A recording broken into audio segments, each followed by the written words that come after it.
Computer science UP 2012 आज इस video के माध्यम से आप लोगों को अनसॉल्व 2012 में पूछे गए बोर्ड एग्जाम का जो क्वेश्चन पेपर था उसी को मैं बताने जा रहा हूं और मैं उम्मीद करता हूं ये सारे क्वेश्चंस को आप लोग जरूर रिवाइज कर लें, जिसमें से आने वाले क्वेश्चंस जो भी रिपीट होते हैं वो लोग आप कर सकें अच्छे से।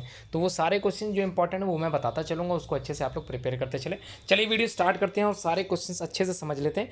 Question number 1, select and write the correct option. यहाँ से जो मॉडल पेपर आप लोगों का अब बनता है, मतलब जो लेटेस्ट अब इस समय पूछा जाता है वो बिल्कुल इसी तरह पैटर्न पे होता है। इसको अच्छे से हम लोग समझ लेते हैं। तो select and write the correct answer. तो file transfer is the function of which layer. तो कौन सी लेयर का एक फंक्शन होता है फाइल को ट्रांसफ़र करने का। चार ऑप्शन आपके स्क्रीन पे दिख रहे होंगे, नेटवर्क है, सेशन है, transport and the last one is presentation. इन चारों में से कौन सी लेयर का एक फंक्शन होता है फाइल को ट्रांसफ़र करने का। अगर आपको आता है तो वेरी गुड, चलिए आगे बढ़ते हैं। क्वेश्चन नंबर सेकंड है, bits are transferred sequentially one by one is. कैसे बिट का ट्रांसफरेशन होता है या कैसे ट्रांसफर्ड होती है बिट्स। पैरेलल ट्रांसमिशन होता है, एनालॉग ट्रांसमिशन होता है, सीरियल ट्रांसमिशन होता है, या फिर इनमें से कुछ भी नहीं। क्वेश्चन नंबर 1 का ए हो गया, फर्स्ट हो गया, सेकंड हो गया। अब हम लोग बात करते हैं क्वेश्चन नंबर फर्स्ट के थर्ड पार्ट की ओर।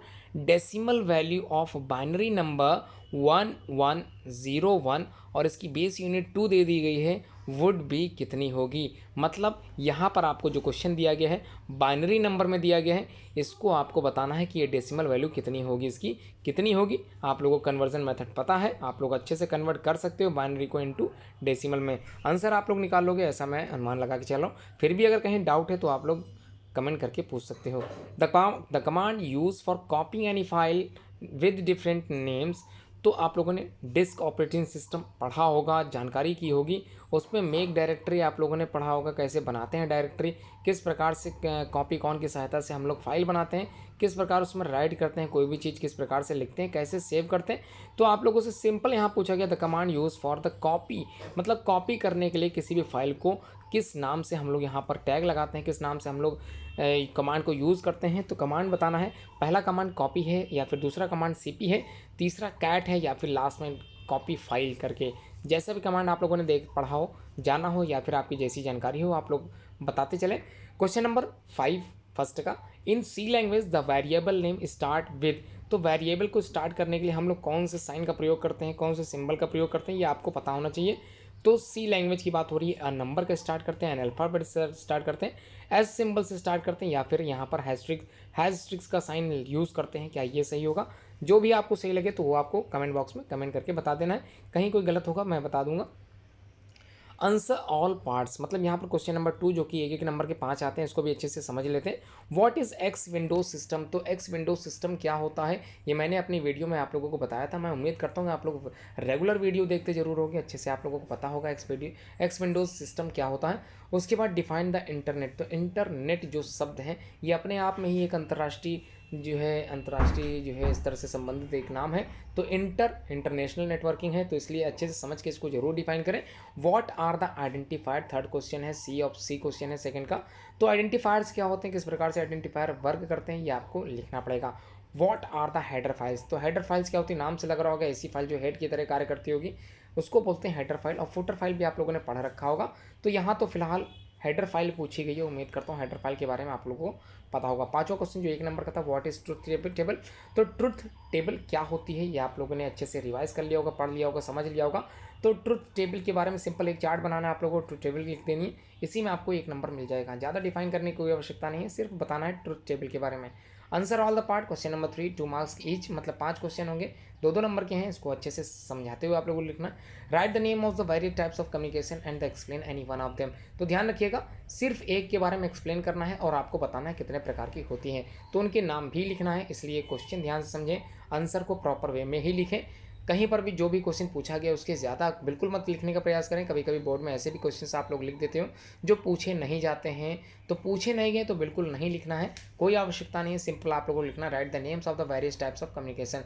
तो कम्युनिकेशन के प्रकारों को बताना है आप लोगों को, उनके नाम लिखने हैं और किसी एक के बारे में एक्सप्लेन करना है। सिंपली वे में पूछा गया है तो उतना ही लिखें जितना पूछा गया है। अगला question, what you mean by the system of administrator on Linux. तो लाइनक्स में किस प्रकार से सिस्टम एडमिनिस्ट्रेशन वर्क करता है, यही आपको सिंपली वे में 3 लाइन 4 लाइन में कंप्लीट करके बता देना है।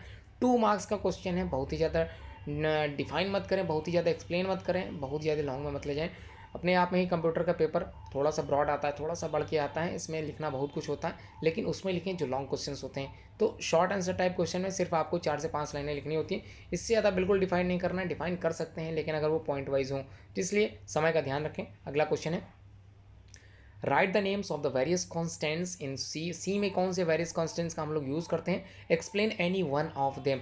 कई कॉन्स्टेंट का यूज़ कर रहे थे लेकिन आप लोगों को सिर्फ और सिर्फ एक को ही एक्सप्लेन करना है, इसलिए सबको एक्सप्लेन करने की आवश्यकता नहीं है। ध्यान रखिएगा, बोर्ड के एग्जाम में कई बार ऐसा देखने के लिए मिलता है, टीचर्स जिनके साथ मैं बैठता हूँ, कंप्यूटर साइंस के अच्छे जाने माने जो टीचर्स होते हैं, वो अपना अनुभव जब शेयर करते हैं बताते हैं, कई बच्चे ऐसे होते हैं जो क्वेश्चन पूछा भी नहीं जाता फिर भी आंसर लिखते हैं।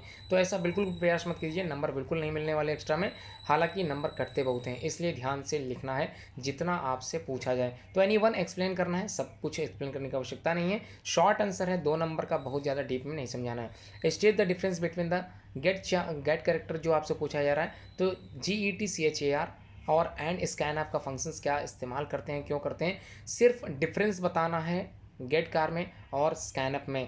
तो डिफ्रेंशिएट की बात हो रही है, ध्यान रखिएगा, डिफाइन मत करिएगा। डिफ्रेंशिएट का मतलब कई बच्चे क्या करते हैं, डिफाइन कर देते हैं। दोनों को डिफाइन करने से आपको नंबर नहीं मिलते हैं।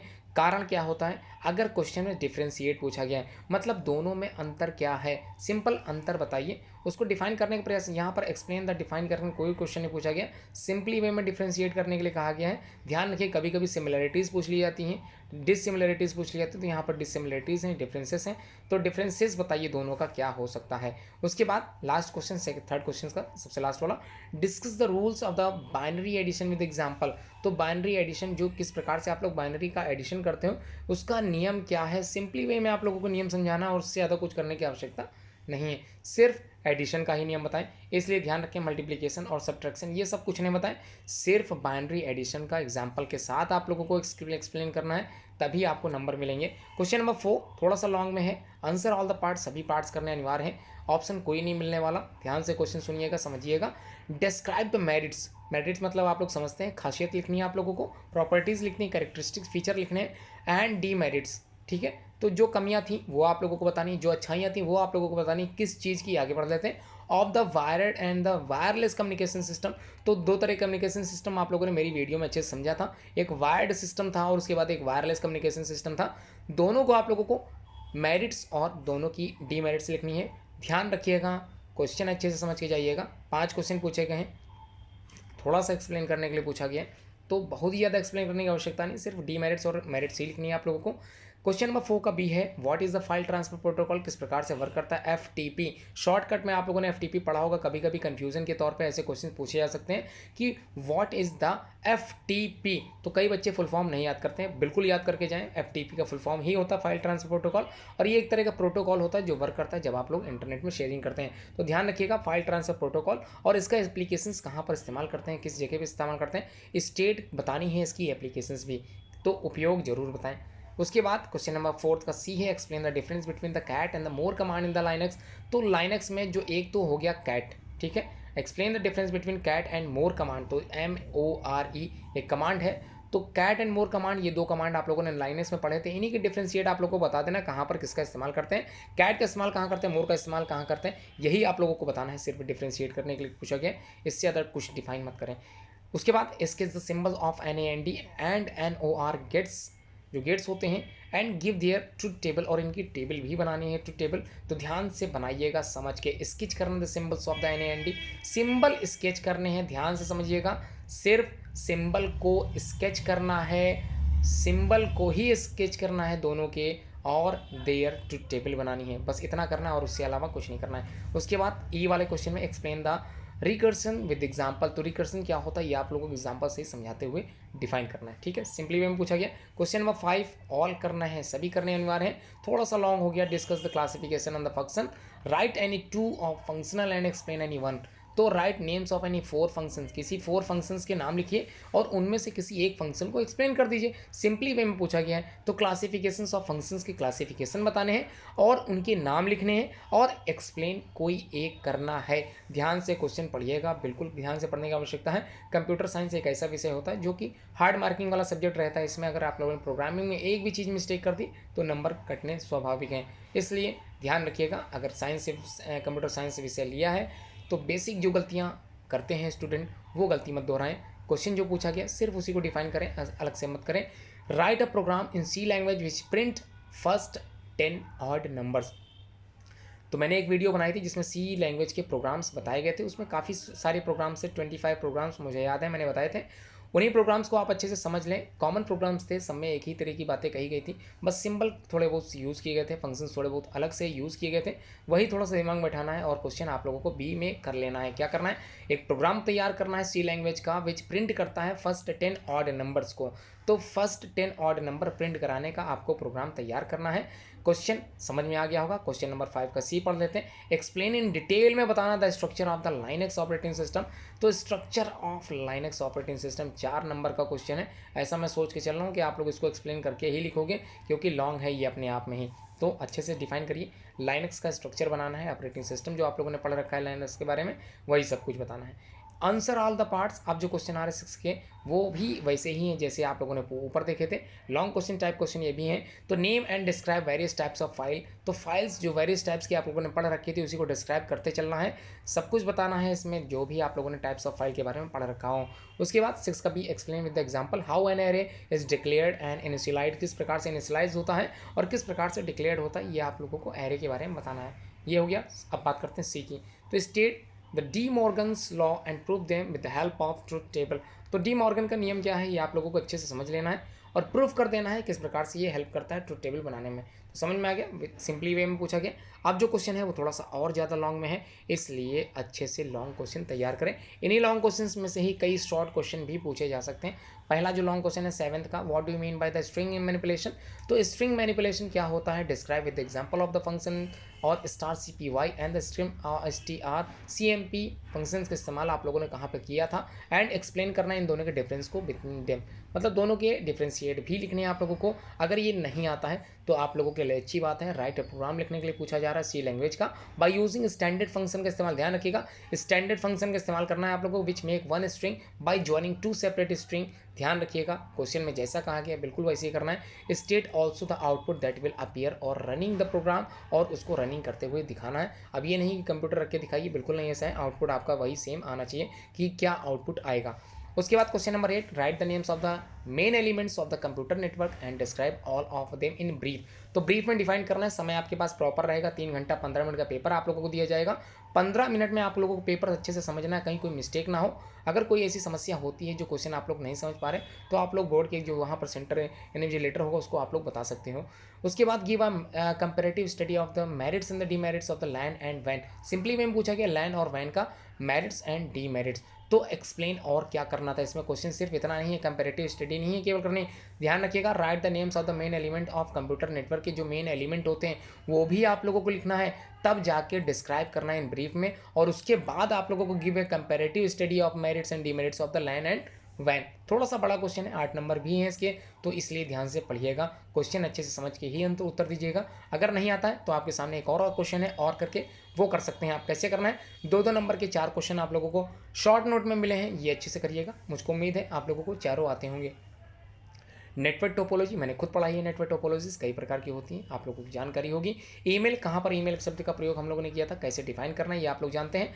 मॉडेम के बारे में भी मैंने काफ़ी डिटेल में बताया था, मॉड्यूलेटिंग एंड डीमॉड्यूलेटिंग कैसे वर्क करता है ये भी मैंने अच्छे से समझाया था। टाइप्स ऑफ मॉड्यूलेशन, किस प्रकार के टाइप्स होते हैं मॉड्यूलेशन के, ये भी मैंने अपनी वीडियो में बताया था। मैं उम्मीद करता हूँ सारी वीडियो आप लोगों ने अच्छे से सुनी होगी, समझी होगी, और आपके डाउट जो आप लोग पूछा करते हो व्हाट्सएप के माध्यम से, यूट्यूब के माध्यम से, और जो कनेक्टिविटी आपकी मेरी बनी हुई है, ये अच्छी बात है कि आप लोग मेरी वीडियोस को इतना पसंद करते हो, अपने दोस्तों के साथ शेयर करते हो, ये अच्छी बात है। और इसी तरह से आप अपना जो है प्यार मुझको देते रहिएगा, बाँटते रहिएगा, शेयर करते रहिएगा अपने दोस्तों के साथ भी। कोरोना काल में जो समस्याएँ आई हैं, उन्हीं समस्याओं को मैं कम करने के लिए अपने प्रयास इस तरह का प्रयास कर रहा हूँ कि आप लोगों तक हर एक वीडियो मेरी पहुँच सके। कभी-कभी समय नहीं मिल पाता है, मैं एज़ अ लेक्चरर बायोलॉजी का हूँ और मुझको भी अपने स्कूल में पढ़ाना रहता है, समय थोड़ा-सा नहीं मिल पा रहा है, जिसकी वजह से थोड़ा-सा लेट हो जाती है वीडियो। छुट्टी के समय में मैं हर प्रयास करता हूँ, हर एक संभव प्रयास करता हूँ, जिसमें आप लोगों को वीडियो मिल सके। जो भी डाउट हो आप लोग पूछ सकते हैं, मैं समय मिलते ही उन डाउट्स को क्लियर कराने का पूरा प्रयास करूँगा। कई स्टूडेंट की फरमाइश थी चैप्टर नंबर 6 को एक्सप्लेन करके पढ़ा दीजिए, थोड़ा-सा समय कम मिल पा रहा है, मैं बिल्कुल एक्सप्लेन करूँगा। उम्मीद है आप लोग जितनी भी वीडियो मेरी आती है देखा ज़रूर करिए। धन्यवाद पूरी वीडियो देखने के लिए।